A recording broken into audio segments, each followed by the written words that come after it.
আমাৰ প্ৰভু তথা উদ্ধাৰকৰ্তা যীশুখ্ৰীষ্টৰ সৰ্বশ্ৰেষ্ঠ অতুল্য নামত তেওঁৰ নিকুতি সোনকালে বিশেষ অভিনন্দন। আজি 17 আগষ্টৰ দিন শনিবাৰ 2024। আজি যি বিষয়ে আমি পাঠ কৰিম, যি বিষয়ে শিকিম, প্ৰভুৱে মুকলি কৰে।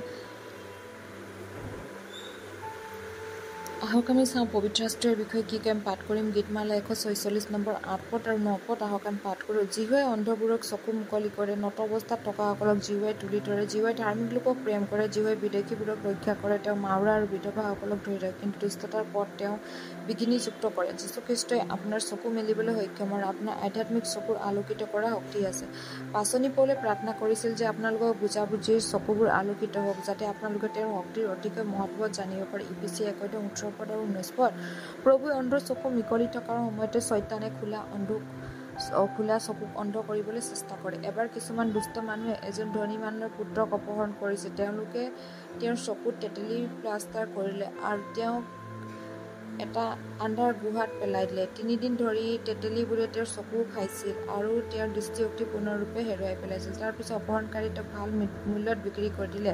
যিসকলে শিশুক ভিক্ষাৰ বাবে ব্যৱহাৰ কৰে, সকলো ধন সম্পত্তিৰে ডাঙৰ হোৱা ল'ৰাটো এতিয়া ভিক্ষাৰী হৈ পৰিছে আৰু তেওঁৰ অৱস্থাতে থাকিল। চৈতানে আদমৰ লগত ঠিক এইটোৱে কৰিলে। চৈতানে এজন হত্যাকাৰী আৰু চোৰ। প্ৰভু যীশুৱে কৈছিল যোহন 10:10 পদত, কাৰণ চোৰ আহে চুৰি কৰিবলৈ, বধ আৰু বিনাশ কৰিবলৈ, কিন্তু মই হ'লে তেওঁলোকক জীৱন যেন পায় আৰু তাকে যেন প্ৰচুৰ কৰি পায়, এই কাৰণে আহিলোঁ। চিমচনক প্ৰভুৱে আচৰিত ধৰণে ব্যৱহাৰ কৰিছিল, কিন্তু চৈতানে তেওঁৰ ভিতৰলৈ বেশ্যাৰ আত্মা আনি তেওঁৰ চকু অন্ধ কৰি পেলালে। তেওঁলোকে চিমচনৰ চকু দুটা উলিয়াই আনিলে, কিন্তু তেওঁলোকৰ বাহিৰৰ ষ্টৰৰ পৰা বৰফৰ আপেল ল'ব। হয়, এই গোটেই দুৰ্ভিক্ষ জীৱনটো অন্ধ হৈ পৰিল। ইজৰাইলৰ বিচাৰকসকল ফিলিষ্টিয়াসকলৰ মাজৰ বস্তুলৈ ৰূপান্তৰিত কৰিছিল। চকুৰ কামনা আৰু ব্যভিচাৰৰ আত্মাক যাতে আপোনাৰ মাজত প্ৰৱেশ কৰিবলৈ নিদিয়ে, আধ্যাত্মিক দৃষ্টি দিয়া মনৰ চকুবোৰ হেৰুৱাব নালাগে। ইজৰাইল ৰজা ছিডিকিয়াৰ কি হ'ল, যি জিৰিমিয়া ভাৱবাদীত ঘোষণা কৰা ঈশ্বৰৰ বাক্যৰ প্ৰতি কোনো গুৰুত্ব নিদিলে?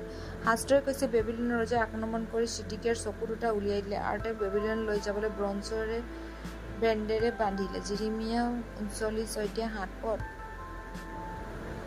তাৰ পাছত তেওঁক বাবিললৈ লৈ গ'ল, মৃত্যুৰ দিনলৈকে কাৰাগাৰত বন্দী কৰিলে। জিৰিমিয়া 52:11 পদ। তাৰ বাহিৰে বাবিলৰ ৰজাই ছিডিকিয়াৰ চকু কাঢ়ি তেওঁক শিকলিৰে বান্ধি বাবিললৈ লৈ গ'ল আৰু তেওঁ নমৰালৈকে তেওঁক বন্দীশালত বন্দী কৰিলে। ঈশ্বৰ সন্তানসকল, প্ৰভু সতৰ্কবাণীক শীৰ্ষ অগ্ৰাধিকাৰ দিয়ক যে সদায় পবিত্ৰতাত চলি যাওক আৰু ঈশ্বৰৰ কৃপাত নিজকে ৰক্ষা কৰক। মন কৰিবলগীয়া ধ্যান কৰা সন্ধিৰ বাবে যি পাঠ হ'ল মঠি 6:22 পদ। চকুৱে শৰীৰৰ প্ৰদীপ, এই হেতুকে তোমালোকে চকু যদি ভালে থাকে তেনেহ'লে তোমালোক গোটেই শৰীৰ দীপ্তিময় হ'ব।